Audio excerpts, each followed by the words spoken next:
Today, we're going through 10 questions everybody should be asking their oncologist the next time they meet with them.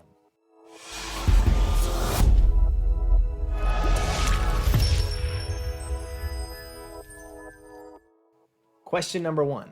What type of cancer do I have? How is it staged? And what does that mean? It's one question. Sounds like 3, it's only 1. The reason this question is important is you want to make sure you understand your current state. This is an uncomfortable conversation, and it's uncomfortable for the doctor as well. And so there's a risk that they may assume that you understand more than you do, and that you may feel uncomfortable asking for more details. So it is important to push through that discomfort and make sure you understand the details of your diagnosis. That is critical in understanding just kind of where you are. What's your baseline? What are you working with?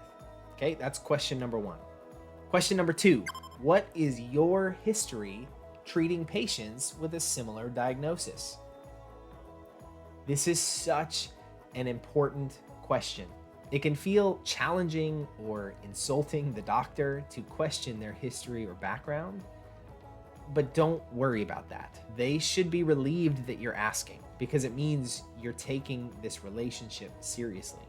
What you want to understand is that when they provide an opinion, is that opinion based in actual experience treating similar cases, similar cancers, similar individuals, or is it because of their formal education or a textbook that they're referencing?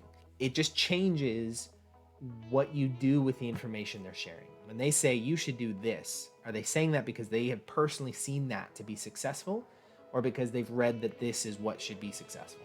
It doesn't change whether it's a good recommendation or not, but it helps you better understand how much experience they have in your specific types of circumstances. Question number 3, what are your thoughts on a holistic approach to treatment? Meaning diet changes, supplementation, etc. Okay, this one's important because it will help you understand how much your oncologist can think outside the box. How much they have that think outside the box mentality can be vital to having a holistic approach to health. The first oncologist that we met with, in response to this question, she said, and it's kind of burned into our memory, she said, I don't care what you want to do. If it makes you feel better, do it. As long as it doesn't get in the way of my treatment plan, go for it. We walked out of that meeting, not just because of that statement, but because of the meeting as a whole, the most discouraged we had been to that point. And we knew we never want to go back to that doctor. And it wasn't because she told us things that weren't true. It wasn't because she lied to us or was calloused. It was simply that what we were looking for was a partnership that looked at Rachel's health holistically, and that naturally has to involve things like simple diet changes and potentially supplementation and other lifestyle changes that this doctor wasn't even willing to consider or really even saw any value in. And so it's a really important question for you to ask. What are their thoughts on a holistic approach to treatment? Question number 4. What does your experience tell you about the prognosis for my specific cancer? Again, this can be an uncomfortable conversation for the doctor as well. And so they're trying to gauge your emotional state and may be tempted to avoid hard truths about their actual perspective for the sake of your mental health. And that you want a doctor who is taking that into account and is working to be sensitive. What we recommend is, if you do feel that you're a place where you can hear their honest thoughts, push through that wall with them and get them to share their blunt perspective. How they communicate that perspective will tell you a lot about both their experience as well as their heart towards you as a human. So it really helps you better understand who they are, their partnership with you, but also gives you information about their perspective on your situation. The doctor that we ended up landing with and working with for the past 3 years with Rachel's diagnosis, we kind of had this experience in our first meeting with him. I don't know that he was going to share. I doubt he was going to share, except that we asked, what does it look like for Rachel in your experience if we don't aggressively attack this with all treatment options available to us, meaning chemo and other things? And he took a pause, but what he shared was that in his experience, Rachel would have maybe 6 months, and that was a gut punch. I mean, that was the worst news we had heard really to that point, about the dire situation we were in, and the way that he shared it, the way that he helped us understand it, helped us understand our need to take action quickly, established a trust that we still have with him. And the reason we go to him with questions and ideas and things that we're thinking about, because we trust that he's going to give us an honest, but also loving and caring response. That's why that's an important question. Question number 5. What do you recommend for treatment and why? What you want from this question, the response you want from the doctor that's sitting across from you, is to see some creativity, some thoughtful assessment of your situation, the information you've discussed so far, and a number of options and things to consider. What you don't want to hear is something canned that they would have said to anyone sitting across from them, regardless of the conversation you've had so far. You don't want to hear what they probably would have put down on a post-it note before walking in with you, which is, for this cancer, it's this chemo, this many rounds, there you go. Don't really care about your situation and wouldn't make changes based on what I learned. You want to see someone who is thinking about what you've shared, is asking you important questions, and giving you creative options, even if it's the same recommendation they would have made. But they're couching it in their understanding of your specific situation. That's what's important about this question. Question 6. What should I expect as side effects related to your recommended treatment? This one's pretty self-explanatory. It's important to understand what it will be like to go through the treatment they're recommending. Your oncologist should take the time to educate you on what to expect.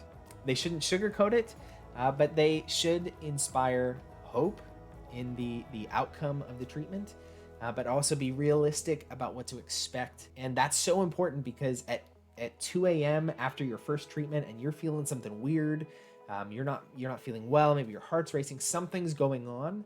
If you don't know what to expect, you don't know if this is something to go to the ER for, or to take a medication for, or to try to sleep through. And so your mind is racing in that time, and that's the time when you usually can't get a hold of your oncologist. And so that's why it's so important to have a decent understanding of what to expect and what to look for that would be concerning, that you should maybe head to the ER for. All right, question number 7. What are reasonable expectations for treatment results? Let me be clear. The goal is always full healing. No more cancer treatment, right? That's always our goal. But oncologists don't necessarily think that way, which is an okay thing. They think in terms of statistics, their own experience, and reasonable expectations. So it's important that you get their realistic thoughts on the outcome expected from treatment.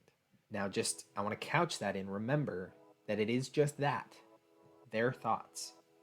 So if they say something like, our hope and what I would view as successful treatment is to arrest the growth of this tumor. We're just going to try to get it to stop growing. That may be what they reasonably expect, but that news could maybe steal hope from you. And so what I want to hedge against is understand that their thoughts are different than your hopes. So your hopes can be and should be full healing and moving forward into a life of remission, but just understand that information is useful. And so information regarding their expectation, there is value in arresting the growth of the tumor, even if it's not fully eradicating the tumor. And so that allows you to have appropriate expectations while still having hopes of healing, because that does happen. So essentially, let this question, or the answer to this question, inform your plan and nothing more. Don't let it steal your hope in the future. Question 8. What would you do if this was your diagnosis and money was no object? We found this to be so important when meeting with the many doctors that we did after Rachel's diagnosis. It became clear that doctors were used to building their treatment plan around what insurance would cover.